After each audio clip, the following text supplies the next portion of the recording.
అలాంటే మిగతా వీడియోస్లలో కూడా ఉంటది. మొన్న 3 days కాశీలో ఉన్నప్పుడే. ఇప్పటికీ మీరంటేనే ఇష్టం అని చెప్తోంది వర్షిని. మీతోనే జీవితం అంటోంది. అదే నాన్న, నేనేమంటున్నా నాన్న, ఆమె ఆమె అనుభవించిన నరకయాత్ర వేడే ఆడపిల్ల అయితే ఎప్పుడో సూసైడ్ చేసుకుంటారు. ఓకే, ఈ పాటికి ఇంత దూరం ఉండరు. కానీ ప్రాణం విలువ అంటే ఏందో చెప్పాను, ఎలా బతకాలని చెప్పాను.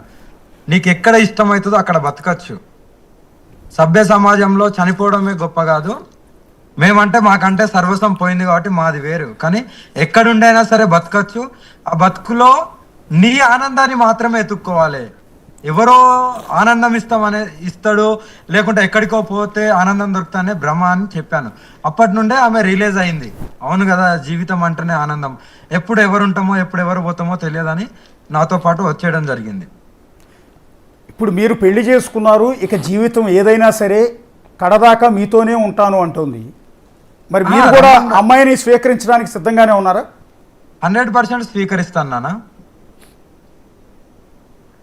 అంటే బేసిక్గా అఘోరీలకు వివాహ సంబంధాలు ఇలాంటివి ఉండవని అంటారు కదా. ఎవరన్నారు నాన్న? మీరు ఒకసారి అఘోరీస్ మ్యారేజ్ అని కొట్టండి, ఎంతో మంది చేసుకున్నారు.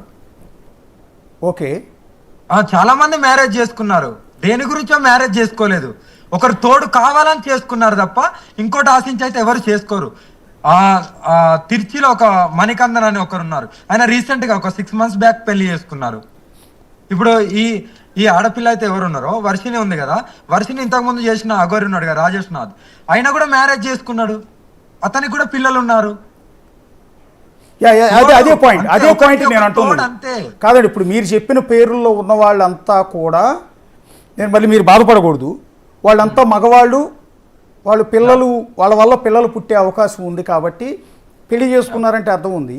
ఇప్పుడు మిమ్మల్ని పెళ్లి చేసుకోవటం వల్ల అమ్మాయి ఏం సుఖపడే అవకాశం లేదు. అంటే సహజంగా అందరు అమ్మాయిలాగా పిల్లల్ని కనే అవకాశం కూడా లేదు కదా అంటున్నా. నానా, ఇక్కడ మీరు అనుకునే కోణంలో సుఖానికి అవసరం లేదు, ఆనందం కావాలి. The life is beautiful. అది ఎక్కడ ఆనందం దొరుకుతానే కావాలి.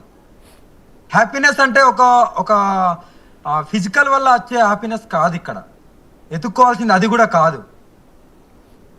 అదే అలాంటిదే కావాలంటే చాలా మంది పిల్లలు ఎంతో మంది ఉన్నారు, తెచ్చుకోవచ్చు. That is the doesn't matter. అది ఒక్క కోణం వదిలేస్తే కలిసే ఉంటాం, బాగానే ఉంది కదా, ఒకరికొకరు తోడుగా. అంటే మీకు ఉండకపోవచ్చు, మీరు అన్నీ కూడా సర్వం శివుడికి సమర్పించారు, మీ అంగాన్ని సమర్పించారు, మీ జీవితాన్ని సమర్పించారు. ఓకే, అది మీ ఇష్టం. కానీ అమ్మాయి కొన్ని ఫిజికల్ నీడ్స్ ఉంటాయి కదా, ఒక ఆడపిల్లగా ఒక ఏజ్ వచ్చిన తర్వాత మీకు ఉండకపోవచ్చు. మీరు ఆ డెసిషన్ తీసుకున్నారు, మీ జీవితాన్ని అర్పించేశారు.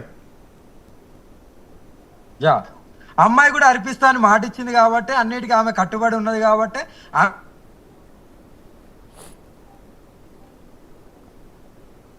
ఒక్క నిమిషం మ్యూట్ పడిందండి, మ్యూట్ పడింది. ఆడించాలి అదే అంటే ఓకే, యా, మ్యూట్ ఏం లేదు నాన్న. చెప్పండి. పిల్లల్ని ఎక్కడికెళ్ళో దత్తత తీసుకొని హ్యాపీగా, అంతే తప్ప అదొకటి ఉండదు. అంటే ఇప్పుడు అమ్మాయి అంటుంది ఏంటంటే, అసలు ఎందుకమ్మా, నేను అడిగా, మీరు చక్కగా ఒక మగాడిని చూసి పెళ్లి చేసుకుని పిల్లలు కానీ హ్యాపీగా ఉండొచ్చు కదా అమ్మా అంటే, నాకు వద్దండి, ఆ సుఖాలు నాకు అవసరం లేదు, ఆ పిల్లలు నాకు అవసరం లేదు, నాకు అఘోరి అమ్మలో ఒక స్వచ్ఛత కనపడింది, ఒక నిజాయితీ కనపడింది, ఆమెతో నేను హ్యాపీగా ఉంటాను అనిపించింది, అందుకని నేను ఆయన చూజ్ చేసుకున్నాను అంటోంది. అంతే కదా, ఎవరు ఎప్పుడు ఎలా మారుతారో, ఎవరి డిసిజన్ ఎవరి తోడు ఉండాలనేది ఉంటాం. ఇక్కడ ఆడనా మొగన అనేది జెండర్ది సమస్య కాదు, కలిసి బతికేది అనేదే సమస్య. సొసైటీ అని కాదు కదా. కానీ వాళ్ళ అమ్మగారు మీ మీద ఒక ఆరోపణ చేశారు, వాళ్ళ అమ్మగారు నాన్నగారు మీరేదో మందు పెట్టారని, వశీకరణ మంత్రాలు ప్రయోగించి ఆమెను మీ వశీకరణం చేసుకున్నారని. ఇదే వశీకరణ, పెద్ద వశీకరణ పెళ్లి. ఇక్కడ నేను మాట్లాడతా. వశీకరణ అంటే మందులు పెట్టి ఏదో ఒకటి చేసేసి పూజలు చేసి అలా చేయక్కర్లేదు. ఒక ప్రేమతో కూడా వశీకరణ చేసుకోవచ్చు. ప్రేమ ద్వారా కూడా అది సాధ్యం. ప్రేమకు ఒక్కదానికే సాధ్యం వశీకరణ అనేది. అంతేనమ్మా అఘోరి అమ్మ? yes ఇప్పుడు మీరు పెళ్లి చేసుకున్నారు, ఇది లీగలైజ్ కాదేమో కదా భారతీయ సాంప్రదాయాల ప్రకారం గే హక్కుల కోసం కూడా రీసెంట్గా సుప్రీంకోర్టు ఏదో జడ్జిమెంట్ ఇచ్చినట్టుంది. యా ఇప్పుడు ఆడవాళ్ళు ఆడవాళ్ళు చేసుకోవచ్చు అని ఉంది నాన్న.